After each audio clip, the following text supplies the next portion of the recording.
Assalamualaikum warahmatullahi wabarakatuh. Salam sejahtera bagi kita semua. Shalom, Om Swastiastu, Namo Buddhaya, salam kebajikan. Perkenalkan, nama saya Fatika Ska Zahra dari kelas 12 MIPA 2. Pada video kali ini, saya akan mengumpulkan tugas bahasa Indonesia mengenai materi menikmati novel.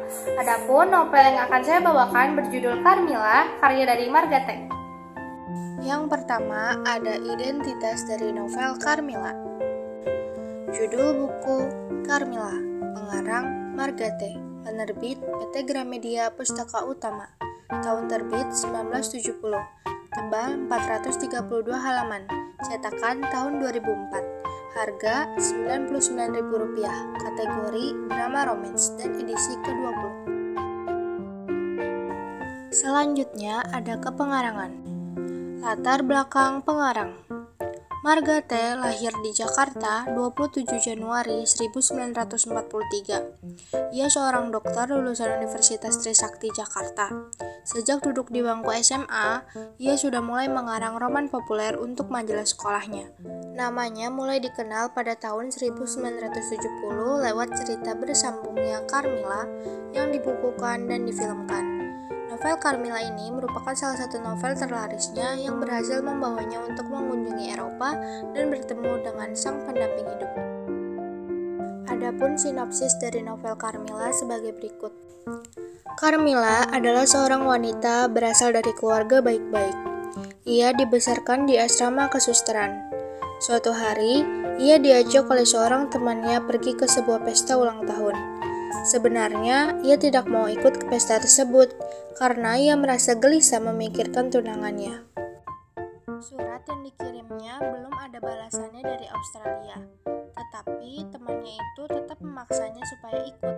Akhirnya, ia pun ikut ke pesta itu, meskipun perasaannya sedang gelisah. Pesta yang sangat meriah dan banyak para undangan. Tanpa terasa, malam semakin larut dan suasana semakin hening. Tetapi, semua itu tidak merubah suasana pesta tersebut. Arloji Carmilla sudah menunjukkan pukul 2. Akhirnya Carmilla mengajak Anna pulang. Namun Anna tidak menghiraukan ajakan Carmilla, malah menyuruh Carmilla untuk tidur di rumah tersebut. Karena Carmilla sudah sangat mengantuk, ia pun menuruti permintaan temannya. Setelah beberapa saat terlelap, Carmilla terbangun dan merasa badannya kaku karena mendapati seorang pemuda dengan bau alkohol ada bersamanya di dalam ruangan rumah tersebut. Kejadian tidak diinginkan pun terjadi. Sampai 3 hari dari kejadian tersebut, semua koran ibu kota memuat sebuah pesta amoral yang terjadi di Jalan L. Anak Bapak DG memperkosa mahasiswa kedokteran. Putra seorang pembesar tertangkap basah memakai obat perangsang. Dibacanya berulang-ulang. Dengan tidak jemunya, Bapak Daud terus membuka halaman lain. Ternyata benar, anaknya yang bernama Faisal telah ditahan polisi karena tuduhan menganiaya dan memperkosa gadis bernama Carmilla. Hatinya terasa teriris-iris setelah membaca koran itu. Faisal pada akhirnya dibebaskan dari penjara dan dilepaskan dari segala tuduhan, asalkan Faisal mau bertanggung jawab. Setelah dibebaskan, Faisal merasa bersalah dengan apa yang ia lakukan. Ia menebus kesalahannya dengan cara menikahi gadis tersebut. Setelah menikah, Carmilla melanjutkan kembali sekolah kedokterannya yang selama ini tertunda, sampai akhirnya mendapatkan ijazah kedokteran. Carmilla merasa senang dan bahagia karena keinginannya akhirnya terwujud, walaupun harus mendapat musibah terlebih dahulu. Carmilla dan Faisal hidup bahagia bertiga bersama anaknya Fanny. Mereka tinggal di Kemayoran, rumah yang dibeli oleh Faisal untuk mereka. Carmilla juga sudah menjadi dokter dan membuka praktek di rumahnya. Namun, di sela-sela kebahagiaannya, Carmilla teringat tunangannya di Australia. Sayangnya, angan-angan bersama dengan tunangannya harus ia kubur dalam-dalam. Karena ia ingin kebahagiaannya dengan Faisal tidak diganggu oleh kehadiran orang ketiga. Di tengah kebahagiaannya itu, tiba-tiba Edo, tunangan Carmilla, datang, berusaha membujuk Carmilla agar kembali kepadanya. Hampir saja Carmilla terpengaruh. Namun, pada akhirnya, Carmilla lebih mempercayai suaminya Faisal, dan Edo pun menyadari bahwa tindakannya selama ini salah. Ia pun mengalah dan memilih merelakan Carmilla, wanita yang pernah sangat ia cintai, bersama laki-laki lain yang dulu pernah menghancurkan kehidupannya. Unsur intrinsik novel Carmilla. Yang pertama ada tema. Tema novel ini merujuk pada percintaan yang mengakibatkan perubahan hidup. Yang kedua ada sudut pandang. Sudut pandang pada novel ini menggunakan gabungan antara orang pertama dan orang ketiga. Pada bagian awal menggunakan aku, bagian selanjutnya menggunakan dia. Yang ketiga ada alur. Alur dalam novel ini menampilkan alur cerita yang mengalir. Konflik yang dibangun tajam, namun tetap realistis dan menggunakan alur maju. Adapun tahapan alur pada novel ini yang terbagi menjadi 3. Yang pertama, awalan. Menceritakan musibah yang dialami Carmilla mengakibatkan ia meninggalkan tempat tinggalnya dan pergi ke rumah bibinya untuk menenangkan dan mengubur dalam-dalam musibahnya. Awalan ini digunakan sebagai tahap munculnya peristiwa atau masalah. Yang kedua, pertengahan. Menampilkan konflik antara tokoh utama Carmilla dengan tokoh tambahan Edo. Juga kekecewaan dan harapan yang dialami Carmilla harus meninggalkan kisah percintaannya bersama laki-laki yang selama ini ia cintai, yaitu Edo. Dan yang ketiga adalah akhiran. Ditutup dengan penyelesaian atas konflik tokoh utama yaitu Carmilla lebih memilih bersama suaminya dan merelakan laki-laki yang dulu pernah ia cintai yaitu Edo. Yang keempat ada tokoh dan penokohan. Tokoh pertama adalah Carmilla. Carmilla adalah tokoh utama dalam cerita ini yang merupakan mahasiswi kedokteran. Ia memiliki sifat baik, sederhana, ramah, sabar, sopan, dan suka menolong. Yang kedua ada Faisal. Faisal merupakan manusia dengan kehidupan bebas, memiliki sifat urakan, namun ia menjadi baik dan penyayang setelah menikah dengan Carmilla. Yang ketiga ada Edo. Edo merupakan pemuda yang mencintai Carmilla.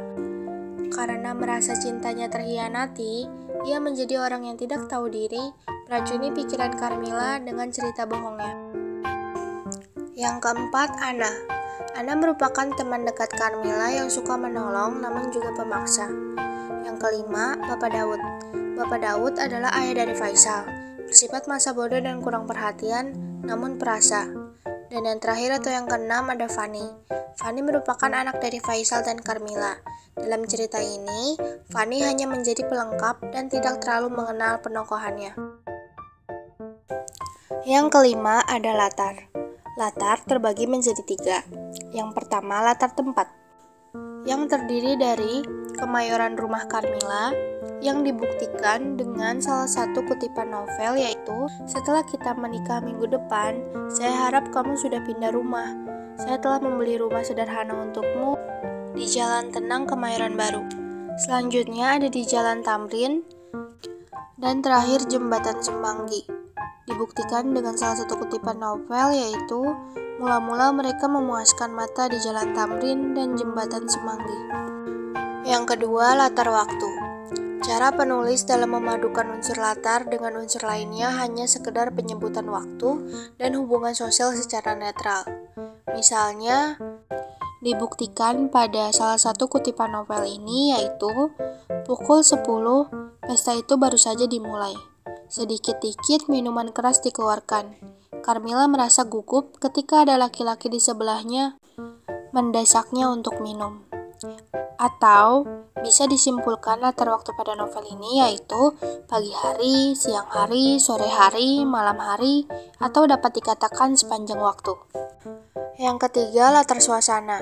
Latar suasana pada novel ini adalah menyenangkan, menyedihkan, menegangkan, dan romantis.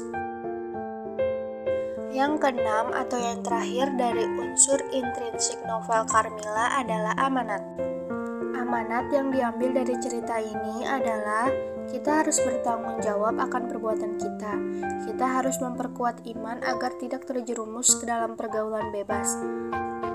Menghadapi segala masalah yang menimpa kita, orang tua harus menyayangi dan mengasihi anak-anaknya. Dan terakhir, kita harus selalu taat pada Tuhan dengan menghindari perbuatan-perbuatan yang dilarang Tuhan. Unsur ekstrinsik novel Carmilla.